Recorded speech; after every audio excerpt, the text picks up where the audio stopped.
গত কয়েকদিন আগে একটা সংবাদ দেখেছেন।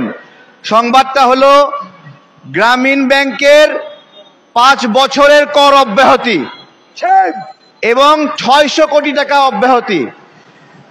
নিজের ব্যাংকের 600 কোটি টাকা মাফ করে নিয়ে জনগণের উপরে শুল্ক বাড়ায় দিচ্ছেন। আমার কথা, আপনি আপনার ব্যাংকের কর মাফ করলেন কেন? অন্য কেউ যদি ক্ষমতায় থাকতো এটা কি মাপ পাইতেন? তাহলে অন্য কেউ থাকলে মাপ পাওয়া যায় না, আপনি থাকলে মাপ পাওয়া যায়। এইটাই তো অন্যায়ের একটা মানদণ্ড। আপনি 12,000 কোটি টাকা বাংলাদেশের নাগরিকদেরকে নেওয়ার ব্যবস্থা করলেন। একটু আগে একটা ছাত্র প্রতিনিধিকে এখানে পাঠাইছে, বলছে আমাদের এই প্রোগ্রাম নাকি যৌক্তিক না।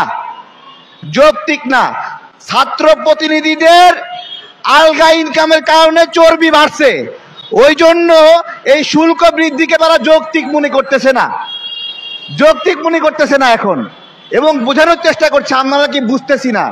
শুল্ক বৃদ্ধি নাকি প্রয়োজন আছে। আমি জিজ্ঞাসা করলাম কেন প্রয়োজন আছে, উত্তর দিতে পারে না। আমাকে উল্টো বলে যে আপনার আন্দোলন কেন যৌক্তিক বলেন। আমাদের কাছ থেকে কর নেবে, শুল্ক নেবে, আমরা প্রতিবাদ করব, এটার নাকি যৌক্তিকতা প্রমাণ করা লাগবে ওদের কাছে।